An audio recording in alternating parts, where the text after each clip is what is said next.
Hi, everyone. Welcome to the Make Space for More podcast, where we talk strategies for growing and scaling your business in a way that's authentic and aligned for you. I'm your host, Melissa Swink, and in today's episode, I'm going to be sharing the top 5 AI tools that our virtual assistant team uses with our clients.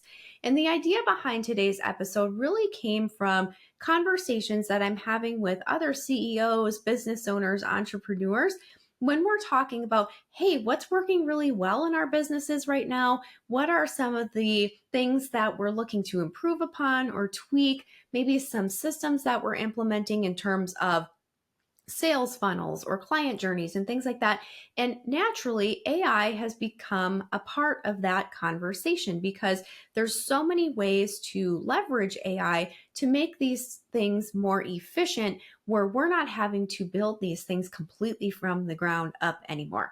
So we're talking about these conversations with other business owners, but then also I have a regular marketing strategy call with my team, and we were brainstorming some podcast ideas. And somebody did mention, like, hey, do we want to talk about AI tools and how our team is using them? And I thought, yes, fantastic. Let's go ahead and let's address that. And so I actually polled my team and came up with the top 5 that they're using and sharing a little bit about how they're using them or why they like them. But before I dive into those specifics, want to share a little bit more with you about how this fits into the overall Make Space for More framework. If you want to dive deeper into the framework, check out some of the earlier episodes of the podcast where I explore these in detail. But basically, in the Make Space for More framework, there are 4 main steps for growing and scaling your business. Number 1 is to get really clear on your priorities as the CEO and owner of your company, as the entrepreneur, as the executive director of your organization, what have you. Getting really clear on your priorities and how you spend your time is number 1. Number 2 is looking at decluttering or eliminating what's not aligned for you and your business or your organization moving forward, because we don't want to be investing any more resources, time, money, people, etc., if there are things that are just no longer aligned.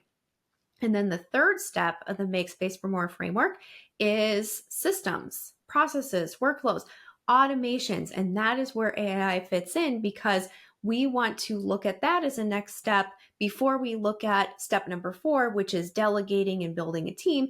Because if there is a solution like a simple software or some type of automation that can be set up in order to remove manual labor from either your plate or one of your team members' plates, we want to be doing that first. And so this really fits into step 3 of the Make Space for More framework, systems and automation.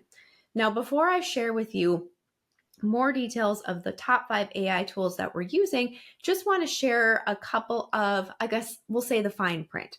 So the first thing that I would say is that we use AI tools as a team to make our time more efficient and increase our capacity to better support our clients. AI is not about cutting corners or saving time or, cheating clients out of the time that they're investing with our company or our team or anything like that. What this is, to give you an example, is let's say the task was to generate 25 social media captions. Okay. Now, if somebody were to sit down and manually come up with 25 social media caption ideas, it could take what? It could take a half an hour. It could take an hour. For me, it would take me a lot longer than that, probably, because that's just not how my brain works. But if we are able to smartly engage an AI tool to come up with social media captions for such and such type of client and industry, what have you, and let's say it spits out 100, we can take those best 25 ideas and refine them, personalize them, and then create content from there, just to give you an idea. So now, instead of that taking, an hour or more of time, now we've shrunk that down to, say, 15 minutes, and we're able to do more for our clients because that time and energy and capacity has been freed up. The other thing that I want to share is that we never solely rely on AI tools. We're never just putting something into AI, copying and pasting it, and calling it good and sending it out. That's not quite where we're at yet. And I know AI tools are being improved upon all of the time. And I think that they're just getting smarter as more people are using it. But what we do is anything that comes from AI, we are reviewing it thoroughly. We're personalizing it. We're customizing it. We're reviewing it for accuracy. I was thinking the other day that I saw a meme on Instagram about somebody had asked a question. I think they typed it into Google and said, like, how can I thicken up my tomato sauce? And one of the suggestions that AI spit out was, add glue to it. Now, I don't know if this is true, but it did crack me up, right? Because, AI is smart and getting smarter, but we also need a human to review it to make sure that the information is accurate. And then, of course, we want to be refining this for brand voice, and we want to make sure that it's relevant to our audience. So we're never solely relying on AI, copy, paste, check the box, this is done, but we are reviewing it. And of course, human beings are the ones inputting the information in the first place.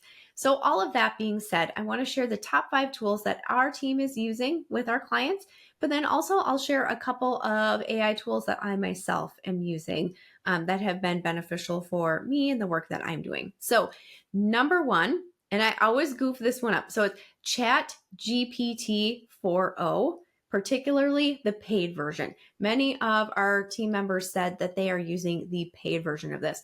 Now, I said I always goof this one up because I like to say Chat GTP, like back in the day, for those of you who remember back in the early 2000s, one of my first cars was a Grand Prix GTP, like the sportier one. And so I want to say GTP, but it's Chat GPT. Anyway, that was free.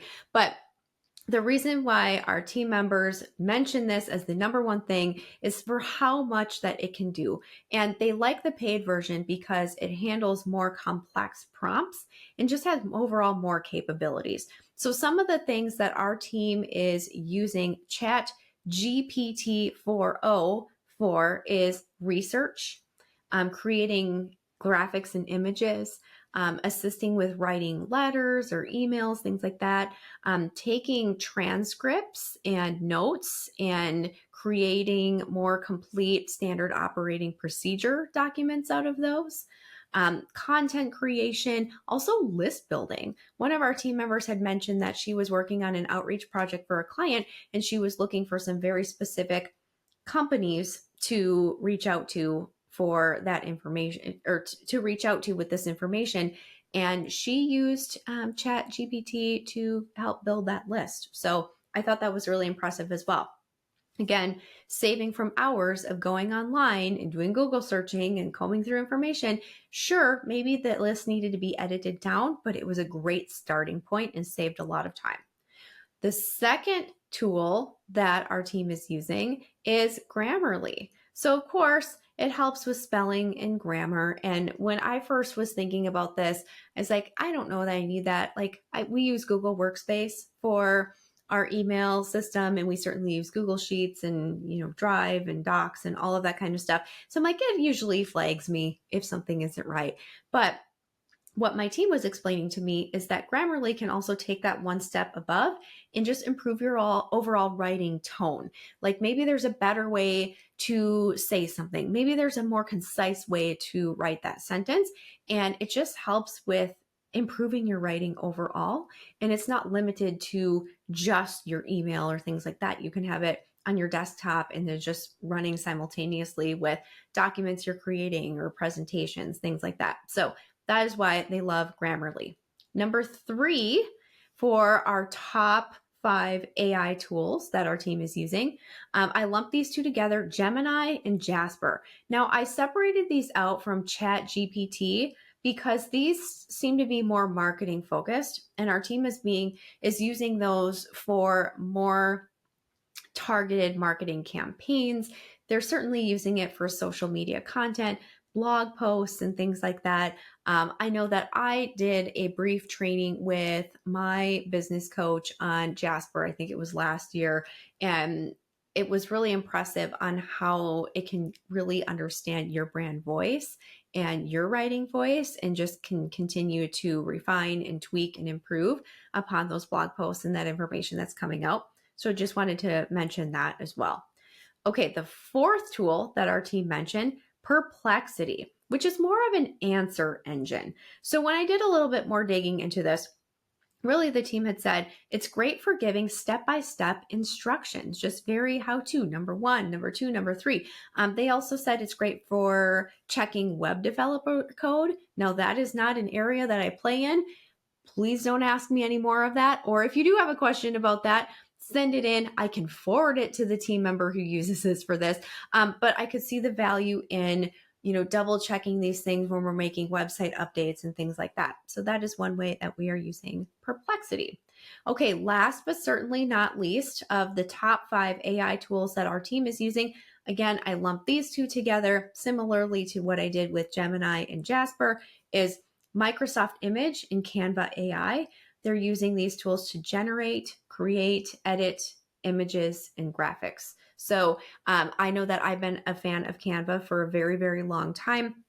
I have a Canva Pro subscription so that I'm able to access more templates and higher quality stock photos and things like that. But this just takes it one more step and can be very, very specific on, maybe you want a blue frog sitting on a log, and you can type that in and make that happen.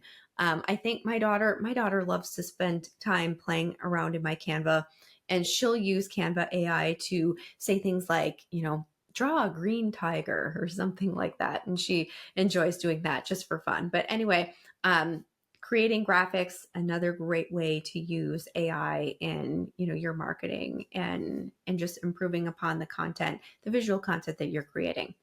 So that is the top 5 tools that my team is using to improve the work that we're doing with our clients and enhance the work, I should say, that we're doing with our clients. I do not do a lot of direct client work at this point in my business. So I don't personally leverage a lot of those tools. I'm playing around with Grammarly right now.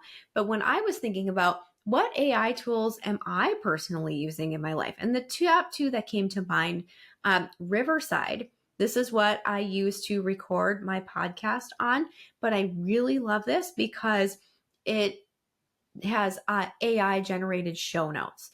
And of course, my podcast manager generates those show notes from Riverside, sends them to our copywriter so that she can review them for accuracy and maybe polish and perfect and make sure that it is on point with our brand.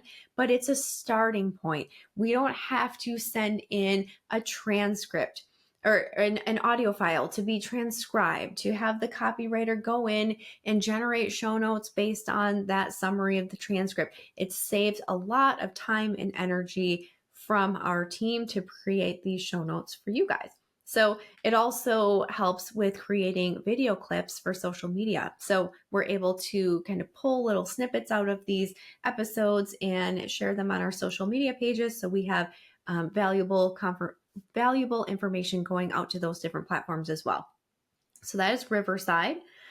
And then the other AI tool that I personally have been using lately is the AI companion on Zoom. I don't know if you guys have seen this. I know Zoom has done a lot of updates recently. I feel like every time I launch Zoom, it looks a little bit different. But the AI companion has been a really great note-taking tool. So I was using these in my meetings earlier this week. And after the meeting, it's been giving a really good summary of what was discussed, but then also the action items from each of those meetings. And I thought that was really, really helpful. And I can leverage that with conversations I have with my clients, particularly in strategy or when we have team calls. And so check that one out if you are a Zoom user, and see what you think of it. See if it helps you just kind of summarize your meetings and clarify some of the next action steps. Again, it is AI generated, so it's not 100% perfect, but I think it's a pretty darn good start in terms of meeting notes and next steps. Okay, all of that being said, if you know a business owner who is not in position to hire right now or to add a member to their team, but has too much on their plate, Will you share this episode with them because they may discover one tool that could save them hours of time and energy? Thank you so much for tuning in today. I hope that you found this information helpful, and I look forward to sharing more tips, tools, and strategies for growing and scaling your business in our next episode. Have a wonderful day. Bye-bye. Thank you for tuning in to another episode of Make Space for More. We know these insights are valuable, and we hope you are inspired to keep growing your business beyond you. Remember, growth is a journey, and you don't have to go it alone. Until next time, keep automating, delegating, and elevating your business. This is Melissa Swink, and I'll see you on the next episode of Make Space for More.